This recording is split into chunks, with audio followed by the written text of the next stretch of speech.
पूर्व विधायक दिव्या मदेरणा पहुंची डूडी के आवास, उन्हें पुष्प अर्पित कर दी श्रद्धांजलि। पूर्व विधायक दिव्या मदेरणा बुधवार को बीकानेर पहुंची और पूर्व नेता प्रतिपक्ष रामेश्वर डूडी के निवास स्थान पर जाकर उन्हें श्रद्धांजलि अर्पित की। दिव्या मदेरणा ने डूडी की धर्मपत्नी व विधायक सुशीला डूडी से मुलाकात कर परिवार को ढांढस बंधाया और संवेदना व्यक्त की। उन्होंने कहा कि रामेश्वर डूडी का जाना किसान वर्ग के लिए अपूर्णीय क्षति है। उन्होंने धोरों की माटी से उठकर किसानों और मजदूरों की आवाज को बुलंद किया था। दिव्या ने कहा कि 2 साल के लंबे संघर्ष के बाद डूडी ने हम सबको अलविदा कह दिया। आज पूरा प्रदेश शोक में डूबा है और हर आंखें नम है। दिव्या मदेरणा बुधवार शाम 4 बजे डूडी के आवास पहुंची।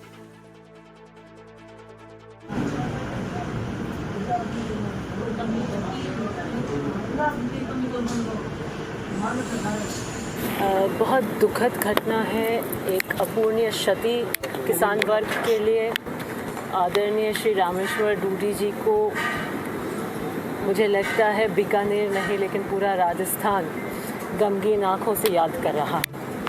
बहुत कम उम्र में राजनीति में आए, गरीब और किसान की एक सशक्त आवाज़ बने। मुझे याद है जब मैं राजनीति में नहीं आई थी, वो दृश्य मैंने देखा था जब नेशनल हाईवे को उन्होंने जाम कर वो बैठ गए थे अपनी मांगों के लिए।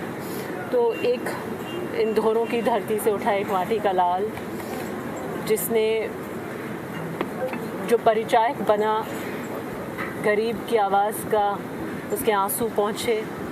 आज जब वो हमें 2 साल के संघर्ष के बाद में हमेशा से अलविदा कहकर गए हैं, तो सबकी आंखें नम हैं और बहुत दुखद ये पूरे समाज के लिए है।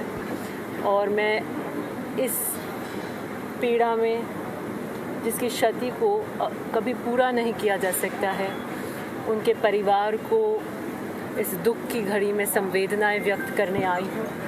और मैं समझ भी सकती हूँ आप बीती से कि जब परिवार का मुखिया चला जाता है तो किस तरीके के संघर्ष और किस तरीके की शून्यता वो पीछे छोड़कर चला जाता है। और उस वक्त समाज का और आपका और हमारा सबका काम यही है कि हम उस परिवार के साथ उस दुख की घड़ी में खड़े हों कि जो क्षति है वो हम पूरी तो नहीं कर सकते, लेकिन इस दुख की, इस वेदना की, इस विरह की घड़ी के अंदर हम उनका दुख और दर्द बांटने आए हैं।